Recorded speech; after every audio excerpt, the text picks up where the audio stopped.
장고에 들어간 윤석열 검찰총장 얘기 빅뉴스에서 이어가 보도록 하겠습니다. 법조팀 조경진 기자와 함께합니다. 어서 오십시오. 첫 번째 키워드 좌고 우면부터 해보죠. 네. 오늘 추미애 법무부 장관의 발언이죠. 네. 근데 어딘가 모르게 참 익숙한 말입니다. 윤 총장도 즐겨 사용하는 말이거든요. 먼저 직접 한번 들어보시죠.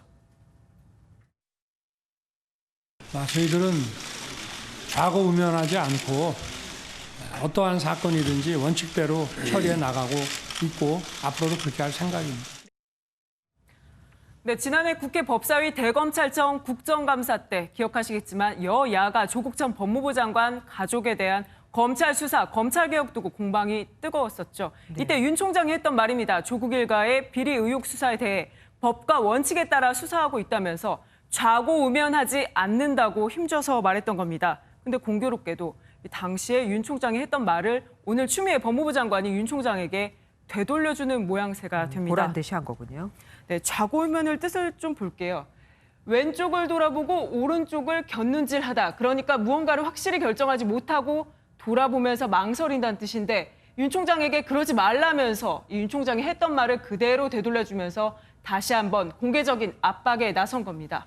두 사람의 강대강 대치가 계속 이어지고 있지만 사실 또 중요한 건 검사들 분위기 아니겠습니까? 일선 검사들은 어떻습니까? 사실 일선 검사들은 각자의 사건 챙기기도 바쁘다고 하죠. 이 코로나 상황 때문에 이 사건 처리가 늦어지기도 했으니까요. 다만 이 총장의 수사 배제는 위법이라면서 이 같은 선례를 남겨선 안 된다는 목소리가 적지 않게 들립니다. 또 윤 총장이 우대한 특수통, 그렇지 않은 검사들의 이 시각차도 있을 수 있는데요. 이 상황이 소위 특수통이 아닌 검사들에게는 또 기회가 될 수도 있고 사실 또 검찰 인사가 곧 예정돼 있잖아요. 7월이. 네, 7월 중에 있을 예정인데 하지만 이 추 장관의 발언, 이번 사건이 특수부, 공판부, 형사부 등 경계를 두지 않고 검사들을 하나로 뭉치게 한다 이런 분위기도 감지됩니다. 또 현직 부장검사는요. 검찰 내부망 2%죠. 이 중앙지검 수사팀의 편파 수사 의혹에 대해서 해명하는 요구의 글을 올리기도 했고요. 이에 앞서서 이완규 전 지청장도 추 장관은 검찰총장을 하급자 대하듯이 하면 안 된다는 SNS 글을 남기기도 했습니다. 야, 윤 총장 참 마음이 무겁겠습니다. 그렇죠. 그렇다 보니까 윤 총장이 지난 주말에 내내 법조계 원로들에게 자문을 구했다. 이런 이야기는 서초동에서 공공연한 비밀로 통할 정도인데요. 이를 두고 윤 총장이 명분 쌓기를 하고 있다는 해석도 나오지만 이 대검 관계자는 윤 총장이 이번 사안을 굉장히 심각하게 받아들이고 있다. 시간이 걸린다는 건 그만큼 숙고하고 협의하고 있다고 이해해야 한다고 전하기도 했습니다. 대검찰청 공기 그 어느 때보다도 무겁습니다. 다음 키워드로 넘어가 보죠. 녹취 파일, 이건 또 뭡니까? 네, 고 최숙현 선수 이야기로 좀 넘어가 보겠습니다. 앞서서 리포트에서 많은 이야기 전해드렸지만 최 선수의 아버지가 경북 경주시 체육회에 추가 증거 자료를 제출했다고 합니다. 바로 감독이나 팀 닥터, 동료 선수들의 가혹행위가 담긴 것으로 추정되는 녹취 파일 대여섯 개인데요.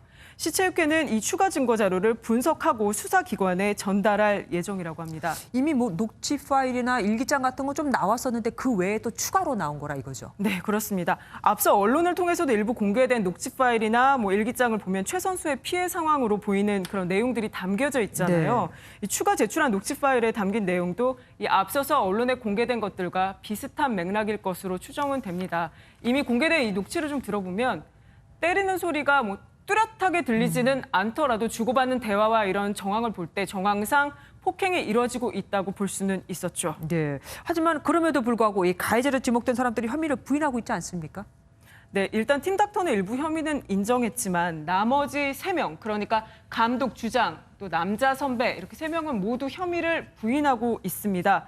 그럼에도 대한철인 3종 협회는 이 협회에 등록되지 않아서 징계 대상에는 빠지는 팀 닥터 1명을 제외한 3명에 대해서 어제 각각 영구제명 그리고 자격정지 10년의 징계를 내렸습니다.